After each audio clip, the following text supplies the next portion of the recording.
അതിനായിട്ടൊരു 12-ന്റെ spanner എടുക്കുക.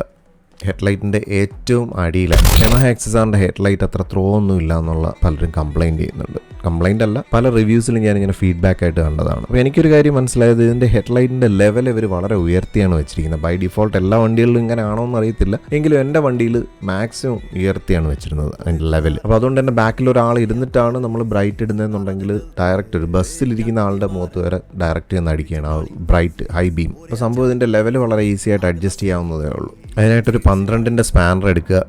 ഹെഡ്ലൈറ്റിൻ്റെ ഏറ്റവും അടിയിലായിട്ട് ഞാൻ ആ നട്ട് ഇതിനകത്ത് എടുത്ത് കാണിക്കാം. പക്ഷേ ആ നട്ട് അത്ര ഈസി ആയിട്ട് നമുക്ക് എക്സസ് ചെയ്യാൻ പറ്റത്തില്ല, കണ്ട് ചെയ്യാൻ പറ്റത്തില്ല. എങ്കിലും 12-ന്റെ സ്പാനർ ഇട്ട് കഴിഞ്ഞാൽ ഏകദേശം ആ നട്ടിൽ കിട്ടുന്നുണ്ട്. ഇപ്പോൾ ഒരു കീ ഹോൾ സർജറി പോലെ ഇതുപോലെ കയറ്റി വെച്ചിട്ട് ഞാനൊരു ക്യാമറ വെച്ചാണ് ഇത് കംപ്ലീറ്റ് ആയിട്ട് മനസ്സിലാക്കിയത്. എന്നിട്ട് നേരെ ഇത് ചെറുതായിട്ടൊന്ന് ലൂസൺ ചെയ്ത് കൊടുത്തു കഴിഞ്ഞാൽ പിന്നെ നമുക്ക് ആ ഹെഡ്ലൈറ്റിൻ്റെ ലെവൽ അഡ്ജസ്റ്റ് ചെയ്യാൻ പറ്റും. വളരെ കൂടുതൽ ലെവൽ ചെയ്യാനുള്ള ഒരു ഓപ്ഷൻ ഇല്ല, എങ്കിലും ഇത് വെച്ചിരിക്കുന്ന ബൈ ഡിഫോൾട്ട് എൻ്റെ വണ്ടിയിൽ മാക്സിമം ഹൈ ത്രോയിലായിരുന്നു, അത് വളരെ ഉയർത്തിയാണ് വെച്ചിരുന്നത്. അപ്പോൾ ഞാനതുകൊണ്ട് തന്നെ മാക്സിമം താഴ്ത്തി വെച്ചു. എന്നിട്ട് ഈ സ്പാനർ അങ്ങ് നന്നായിട്ട് ടൈറ്റ് ചെയ്താൽ മതി. സിമ്പിളാണ് പരിപാടി. അപ്പോൾ നിങ്ങളൊരു എക്സസാർ യൂസറാണ്, നിങ്ങളും ഈ ഒരു സെയിം ഇഷ്യൂ ഫേസ് ചെയ്യുന്നുണ്ടെങ്കിൽ ഒന്ന് ട്രൈ ചെയ്ത് നോക്കുക. അതിനായിട്ടാണ് ഞാൻ ഈ ഒരു വീഡിയോ ഷെയർ ചെയ്യുന്നത്.